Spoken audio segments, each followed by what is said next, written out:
Chemical kinetics का last part अब हम लोग डिस्कस करने जाते हैं, दैट इज़ पार्ट 4। पार्ट 4 में हमें क्या क्या बातें पढ़नी है? पार्ट 4 में हम लोगों को पढ़ना है very fast reaction and reaction mechanism. ठीक, तो वेरी फास्ट रिएक्शन में सबसे पहले मैं बात करता हूँ यहाँ पर फोटो केमिकल रिएक्शंस के बारे में। ठीक, फोटोकेमिकल रिएक्शंस क्या होती हैं? नाम में ही आंसर छिपा हुआ है यदि आप ध्यान से देखें तो। फोटो मीन्स क्या होता है? तो फोटो मीन्स होता है लाइट। ठीक, और केमिकल रिएक्शंस मीन्स ऐसी केमिकल रिएक्शंस जो लाइट की प्रेजेंस में हुआ करती हैं, वो कहलाती हैं फोटोकेमिकल रिएक्शंस। ठीक है ना? और सिंपल सी बात है, हम सब फोटोकेमिकल रिएक्शन के कारण ही जिंदा हैं। ऐसे कैसे जिंदा है? फोटोकेमिकल रिएक्शन से हम कैसे जिंदा हैं? ठीक, तो सिंपल सी बात है ना भाई, क्या कि हम लोग फूड जो भी ले रहे हैं वो सारा का सारा फूड मिल रहा है प्लांट से, और प्लांट्स में हो रहा है फोटोसिंथेसिस ऑफ फूड, और फोटोसिंथेसिस ऑफ फूड क्या है? फोटोकेमिकल रिएक्शन है। Clear? So all those chemical reactions which takes place in presence of light are known as what? Photochemical reaction. Clear? For these reactions, energy for completion obtained from solar radiation, that is E is equal to h nu। Clear? तो solar radiation की energy का ये use किया करते हैं, ठीक है ना, और उससे फिर इनके जो रिएक्टेंट हैं वो एक्टिवेट होते हैं और क्या फॉर्म करते हैं? प्रोडक्ट फॉर्मेशन करते हैं। क्लियर? अगली बात यहाँ पर हम करें, first takes place in presence of light, energy is equal to h nu. Next, generally these are very fast reactions. ठीक, वेरी फास्ट रिएक्शंस होती हैं all photochemical reactions. Clear? Next point सुनिए जरा ध्यान से, और अच्छा पॉइंट है, इंपॉर्टेंट लगा लीजिएगा इस पॉइंट पर। ठीक, their temperature coefficient are very low. ठीक, इनके टेम्परेचर कोफिशिएंट कैसे होते हैं? वेरी लो होते हैं। जब हम केमिकल रिएक्शंस की बात कर रहे थे तो वहाँ टेम्परेचर कोफिशिएंट कितना आया था? ठीक, वहाँ हमने टेम्परेचर कोफिशिएंट निकाला था 2 to 3। यहाँ पर टेम्परेचर कोफिशिएंट कैसे होते हैं? बहुत लो होते हैं। इससे पता पड़ता है कि इनकी जो रेट होती है, ध्यान से सुनिएगा, फोटोकेमिकल रिएक्शन की जो रेट होती है वो टेम्परेचर पे जनरली डिपेंड नहीं करती है, वो डिपेंड करती है फ्रीक्वेंसी ऑफ रेडिएशंस पे। एक पर्टिकुलर फ्रीक्वेंसी की उन्हें रिक्वायरमेंट रहती है, उसी से आगे रिएक्शन हो पाएगी। क्लियर है बात? अब यहाँ एक स्पेशल पॉइंट सुनिए और इम्पोर्टेंट लगाइए इस पॉइंट पर भी, कि जनरली क्या होता है कि कुछ फोटोकेमिकल रिएक्शंस में बाहर से हम ऐसे मटेरियल डालते हैं जो लाइट को एब्जॉर्ब करते हैं। रिएक्टेंट खुद एब्जॉर्ब नहीं कर पा रहा, तो बाहर से जो मटेरियल हमने डाले या नेचर ने डाले, वो मटेरियल या वो सब्सटेंस लाइट को एब्जॉर्ब करते हैं और फिर एनर्जी का ट्रांसफ़र करते हैं रिएक्टेंट मॉलिक्यूल्स को। जैसे फोटोसिंथेसिस की जब भी आप बात करते हैं तो फोटोसिंथेसिस की रिएक्शन में आप सिर्फ लिख देते हैं CO2 + H2 और सनलाइट की प्रेजेंस है और बन रहा है C6H12O6 + O2। ठीक, ये रिएक्शन आप लिख दिया करते हैं फोटोसिंथेसिस की, है ना। पर आपने कभी सोचा है कि ये CO2 और H2O कैसे यहाँ पर ग्लूकोज में कन्वर्ट हो रहे हैं, ऑक्सीजन रिलीज कर रहे हैं? तो बायो वाले बच्चे तो समझते होंगे, मैथ्स वालों को थोड़ा सा ज़रा ध्यान रखना चाहिए बातें। यहाँ इन सब के पीछे होता है पिक्चर में क्लोरोफिल। ठीक, और क्लोरोफिल जो होता है, जैसे क्लोरोफिल ए की मैं बात करता हूँ तो क्लोरोफिल ए है C55H72O5N4Mg। ठीक।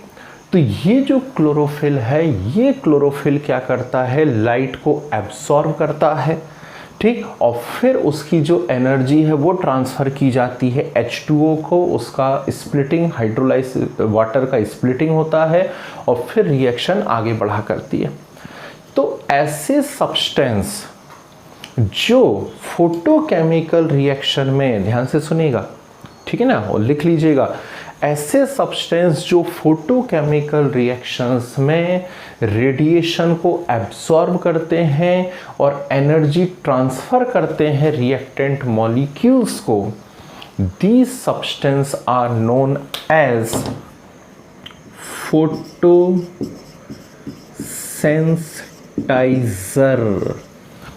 ठीक, इन सब्सटेंसेस को कहा जाता है फोटोसेंसिटाइजर। क्लियर?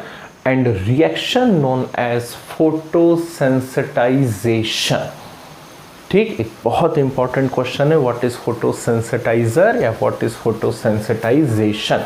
तो केमिकल रिएक्शन क्या कहलाएगी, फोटोसेंसिटाइजेशन कहलाएगी, और जो सब्सटेंस है वो सब्सटेंस कहलाएगा फोटोसेंसिटाइजर। Is it clear? तो यहाँ पर बेस्ट एग्जांपल है फोटोसेंसिटाइजर का कौन, क्लोरोफिल। ठीक, अब कई टाइप होते हैं क्लोरोफिल के, मैंने एक बता दिया आपको, जैसे क्लोरोफिल ए। क्लियर है? ठीक, तो समझ में आया फोटोकेमिकल रिएक्शंस क्या होती हैं, उनकी कैरेक्टरिस्टिक्स क्या होती हैं, ठीक है ना। अब हमें यहाँ पर पढ़ने हैं लॉ ऑफ फोटोकेमिस्ट्री। ठीक, हेडिंग आप डाल सकते हैं लॉ ऑफ फोटोकेमिस्ट्री। और लॉ ऑफ फोटोकेमिस्ट्री में 2 लॉ यहाँ हमें डिस्कस करने हैं। First is Grotthuss Draper law. क्या है?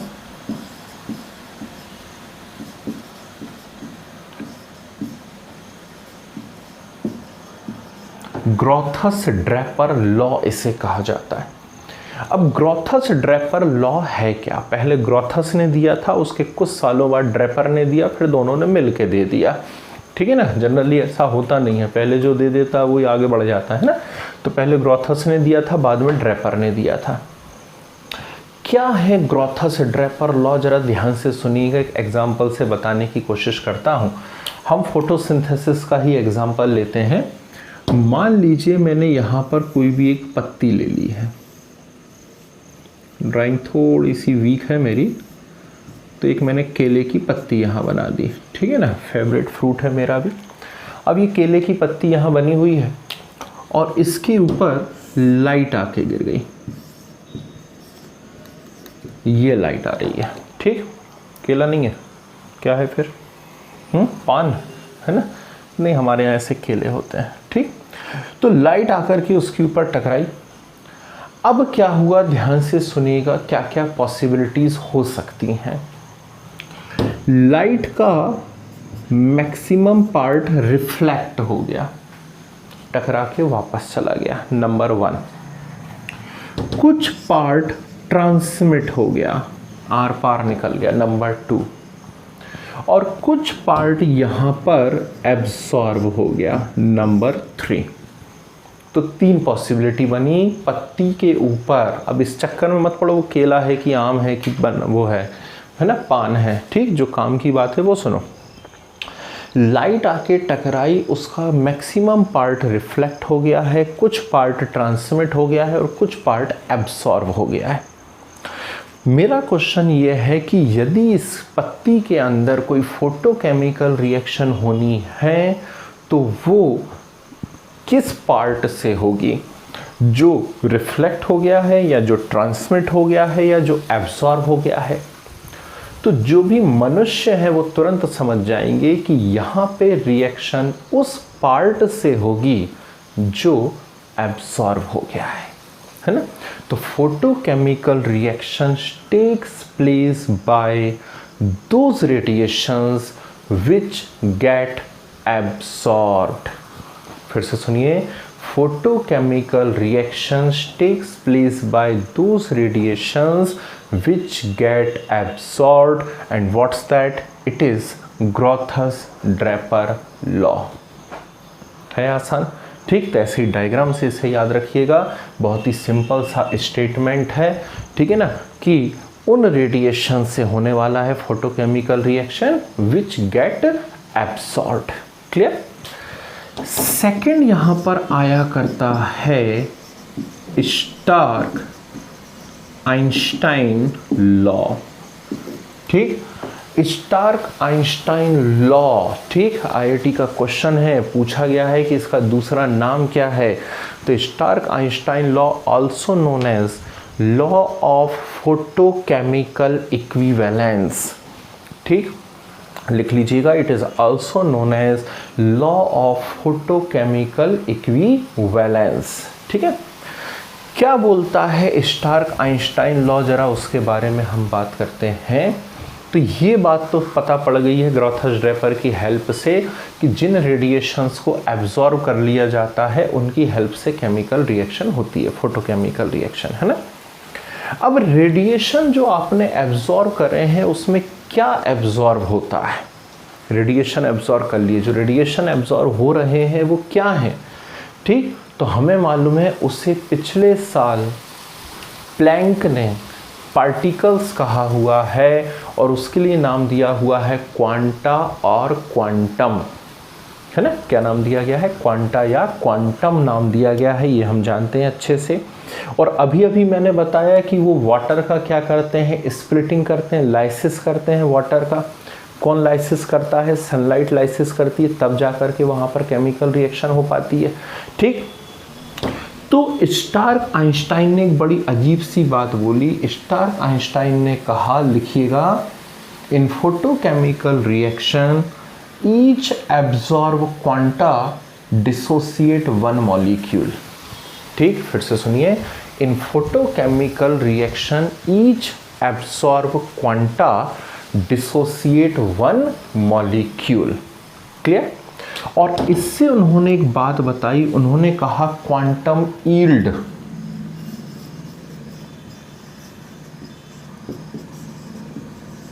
क्वांटम यील्ड, क्वांटम यील्ड का फार्मूला क्या होता है, याद रखिएगा, एक इंपॉर्टेंट फार्मूला बता रहे हैं। क्वांटम यील्ड का फार्मूला होता है नंबर ऑफ मॉलिक्यूल्स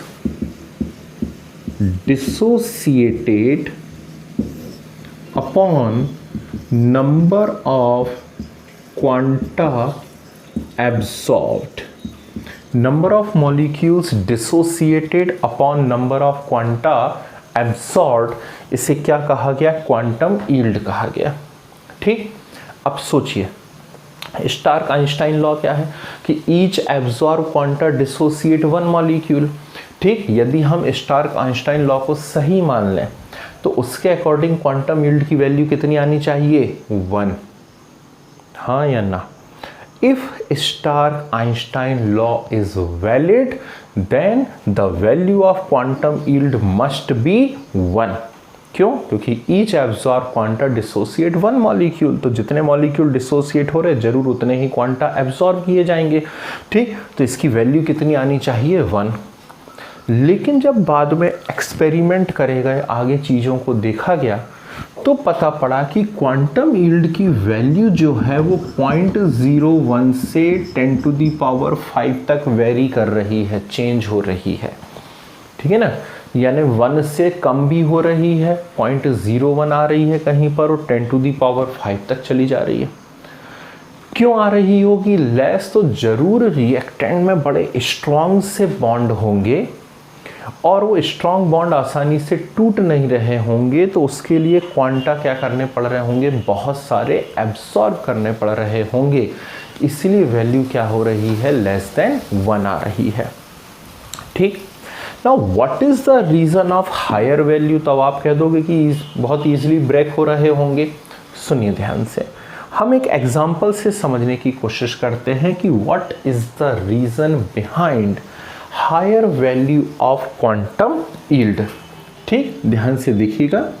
तो मेरे पास एक फोटोकेमिकल रिएक्शन है, H2+Cl2 in presence of sunlight gives HCl। ठीक है, आपकी जानकारी के लिए बता दें, ये फोटोकेमिकल रिएक्शन होती है, जीरो ऑर्डर रिएक्शन में भी आपने पढ़ा हुआ है इसे, है ना। अब इस रिएक्शन के मैकेनिज्म की मैं बात करूं। ठीक, मैकेनिज्म। इस रिएक्शन के मैकेनिज्म की यदि मैं बात करता हूं तो मुझे पता पड़ेगा कि Cl2 जो है वो सबसे पहले सनलाइट को एब्जॉर्ब करता है और क्लोरीन फ्री रेडिकल में बदल जाता है।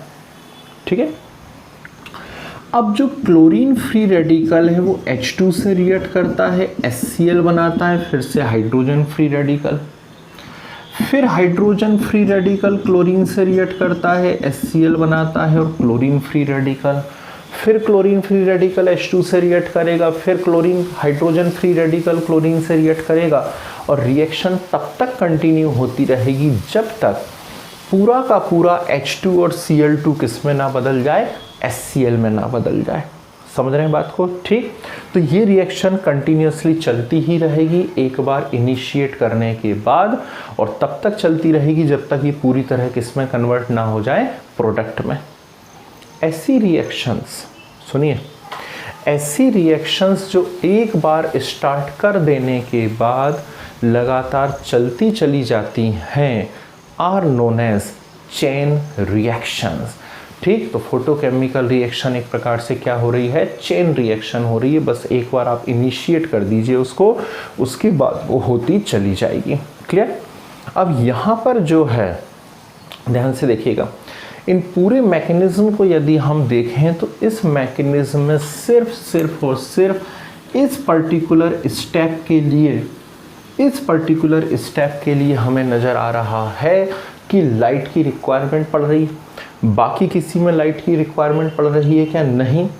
तो किसी भी चेन रिएक्शन, फोटोकेमिकल रिएक्शन में जिस पर्टिकुलर स्टेप के लिए लाइट की रिक्वायरमेंट हो उसे हम कहते हैं प्राइमरी स्टेप। बायो वाले से लाइट रिएक्शन कहते हैं। ठीक, प्राइमरी स्टेप और लाइट रिएक्शन।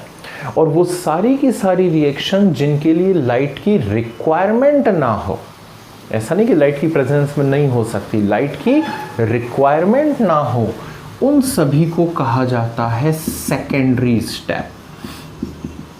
क्या बोलेंगे हम इनको? Secondary step. और इसे बायो वाले बच्चे डार्क रिएक्शन भी कहा करते हैं। डार्क रिएक्शन, तो इस प्रकार होती है light reaction and dark reaction. ठीक, और हमें पता पड़ रहा है कि लाइट रिएक्शन के नंबर्स बहुत कम हैं और डार्क रिएक्शन के नंबर्स बहुत ज़्यादा हैं। मतलब नंबर ऑफ क्वांटा एब्जॉर्ब बहुत कम है और नंबर ऑफ मॉलिक्यूल डिसोसिएट बहुत ज़्यादा है। This is the reason of higher value of quantum yield. Is it clear? बात समझ में आई सभी लोगों को? ठीक है ना?